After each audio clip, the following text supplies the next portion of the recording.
দেখো, যেটা তৃণমূলের অভিযোগ, আজ সকাল 8:30 নাগাদ তাদের এক কর্মী তিনি যখন বাজারে যাচ্ছিলেন সেই সময় স্থানীয় বিজেপির বুথ সভাপতি তাকে বাড়িতে ডেকে নিয়ে মারধর করে।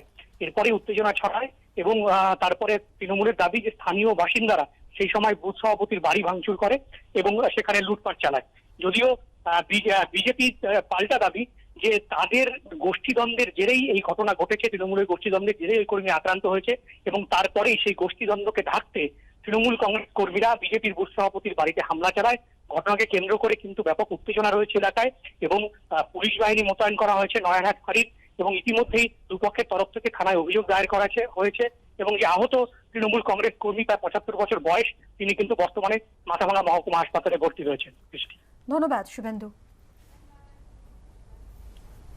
অক্সিজেন প্লান্ট তৈরির আগে পুরুলিয়ায় কোভিড হাসপাতাল থেকে লক্ষাধিক টাকার সামগ্রী চুরি যাবার অভিযোগ উঠল। পুরুলিয়ার হাতওয়াড়া কোভিড হাসপাতালে তৈরি হচ্ছে অক্সিজেন প্লান্ট, কাজ প্রায় শেষের মুখে। অভিযোগ, এর মধ্যে বৃহস্পতিবার হাসপাতাল থেকে চুরি হয় প্লান্ট তৈরির সামগ্রী। এ নিয়ে পুরুলিয়া মফস্বল থানায় অভিযোগ দায়ের হয়েছে। নিরাপত্তা রক্ষীদের নজর এড়িয়ে কিভাবে হাসপাতাল চত্বর থেকে চুরি হলো তা নিয়ে প্রশ্ন উঠছে।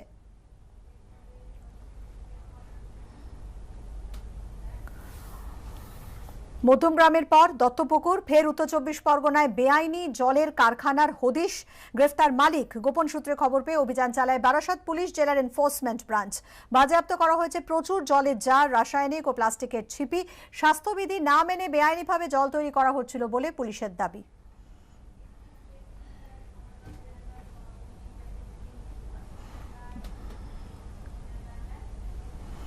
প্রতারণার অভিযোগে ধৃত সনাতন রায়চৌধুরীর বিরুদ্ধে নতুন অভিযোগ।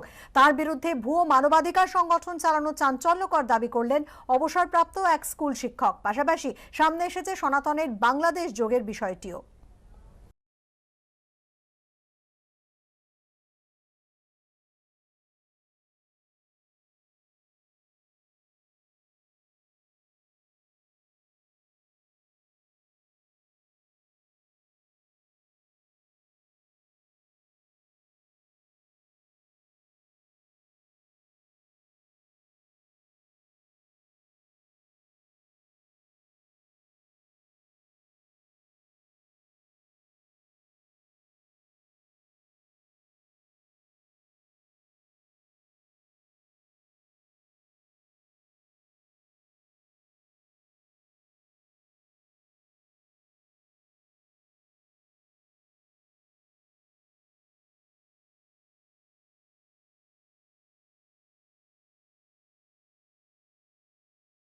তারা সমাজের, আমি সমাজকর্মী, ন্যাচারালি বয়স হয়েছে, এখন কাজের মধ্যে থাকতে চাই।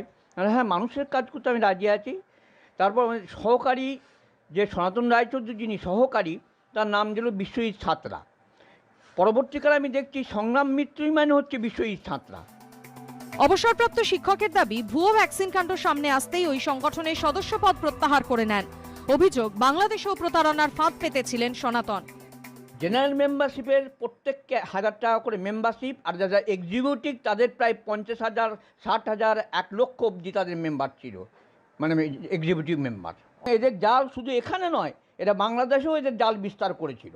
যে ব্যক্তি মানে বিশ্বজিৎ ছাত্রা, সে সংগ্রাম মিত্র নাম নিয়ে তো প্রচুর ফটো, রাজ্যপালের সঙ্গে ফটো এবং বড় বড় প্রভাবশালী।